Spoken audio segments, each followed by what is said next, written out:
atención a la siguiente entrevista que se le hace a una persona del siglo XIX. Encontrarás en ella muchas pistas sobre la visión realista y naturalista en la literatura en España y en el mundo. Buenos días a todos. Esta noche nos acompaña Ana, reconocida botánica inglesa del siglo XIX, pero también destacada fotógrafa. Una mujer que ha recorrido los caminos de la ciencia y del arte y que nos puede aclarar algunos aspectos sobre estos dos mundos. Buenas noches.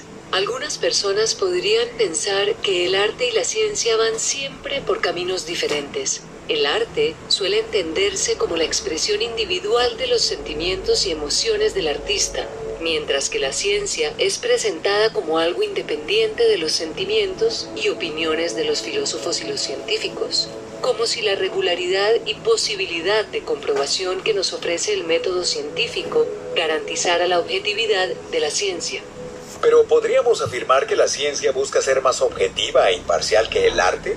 Esto podría considerarse como una verdad. En la mayoría de los casos hay un elemento clave sin el cual la ciencia no podría ser ciencia, ni el arte podría ser arte. Esto es la disposición del científico y del artista a cuestionar el dogma. Pero, por favor, aclárenos qué es un dogma. Un dogma puede entenderse como un conjunto de creencias indiscutibles y que debe ser seguido por un grupo específico de personas, como por ejemplo los seguidores de una religión. Sin embargo, el pensamiento dogmático no es exclusivo de las creencias religiosas. Por el contrario, es un tipo de pensamiento que podemos encontrar en todos los ámbitos de la vida, incluyendo la vida práctica y cotidiana y el desempeño de múltiples profesiones y oficios. Es el pensamiento dogmático el que nos lleva a creer en verdades y explicaciones absolutas, que muchas veces ni siquiera pensamos cuestionar, pues las hemos aprendido desde que tenemos memoria y creemos que así son y así serán por siempre. ¿Y entonces qué debemos hacer para construir un pensamiento científico responsable? Pues bien, si queremos actuar según los principios de la ciencia, tendremos que dejar de lado estos convencimientos y estar dispuestos a dudar, de manera que la observación y la experimentación nos pueda mostrar si ante nuevas preguntas las conclusiones siguen siendo las mismas o si cambian. Y es este el punto en el que el arte y la ciencia se han encontrado y se han dado la mano en el largo camino del pensamiento occidental. Claro, ese es el punto de encuentro entre el arte y la ciencia. Y en su época, ¿cómo se vivió esta compleja relación? En la segunda mitad del siglo XIX, la valoración generalizada de la razón dio una gran relevancia al método científico, cuyo principio fundamental es la observación. Múltiples experimentos se llevaron a cabo y gracias a la observación detallada y a los procesos de prueba y error se lograron avances técnicos significativos que harían posible la revolución industrial, sin la cual el mundo en el que vivimos actualmente sería muy diferente. Pero es muy significativo que muchas de mis fotografías que tienen una intención científica, para muchos también tienen un valor estético. Sí, para mí son verdaderas obras de arte. Y también me imagino que algunos artistas de la época tenían el interés de entender la naturaleza o de explicar algunos fenómenos sociales. Sí, claro que sí. Con el objetivo de comprender y explicar la realidad social, los autores del realismo y del naturalismo también se dieron a la tarea de observar, de escudriñar detalladamente el entorno en el que vivían y la forma en que los miembros de una sociedad se relacionaban, especialmente la burguesía y la clase obrera.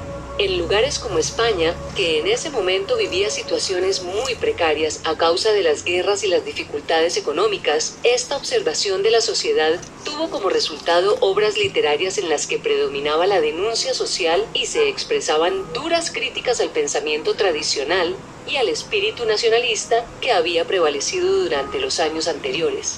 Los escritores de esa época llevaban años oyendo a la generación anterior defender el arte por el arte, que era una afirmación que a ellos ya no les decía gran cosa. Creían que era posible transformar la sociedad apoyados en la fuerza de las letras. El espíritu científico permeó el ánimo artístico y los llevó a crear personajes y universos narrativos en los que la herencia, tanto genética como material, resultaba determinante para el desenvolvimiento de su destino. De acuerdo. El cuestionamiento de los principios moralistas de la ideología burguesa los llevó a proponer obras literarias en las que retrataban la vida cotidiana con extremas dificultades que muchos españoles tenían que vivir, y esta evidencia, a su vez, los terminaba empujando a difundir ideas revolucionarias y contrarias a la tradición, por lo que fueron muchas veces censurados. Así es. Además, los autores del realismo y el naturalismo no solo buscaban describir con detalle la vida y el entorno de sus personajes, así como de las dificultades materiales que tenían que superar. Estaban profundamente influenciados por la sociología, la antropología, la historia y la filosofía, y le apostaban a la posibilidad del cambio social por medio de la crítica y la denuncia. Además, participaban en proyectos pedagógicos que pretendían educar a hombres y mujeres nuevos para que hicieran posible una nueva sociedad. El ejemplo más importante de esta labor pedagógica en España es el surgimiento del Instituto Libre de Educación, que estuvo vigente desde 1876 hasta 1939, cuando la dictadura franquista llegó al poder y lo disolvió. ¿Y qué caracterizaba a este instituto?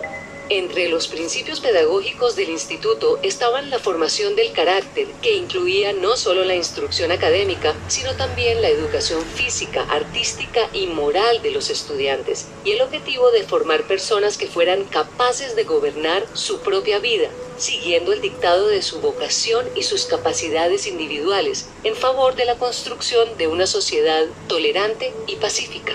¡Qué interesante! Así como la ciencia requiere que los científicos se hagan nuevas preguntas y comprueben o lleven al extremo los experimentos que adelantaron las generaciones anteriores, la historia literaria y el arte necesitan que los autores y poetas se atrevan a cuestionar y a dejar de lado los cánones que años atrás se presentaron como indiscutibles. Si no fuera porque el arte por sí solo ya no era suficiente razón para hacer arte, no habríamos podido conocer las obras literarias que nos acercan a la realidad de épocas tan distintas a la nuestra, aunque con problemas similares y todavía vigentes como la que vivieron los españoles de hace casi un siglo atrás.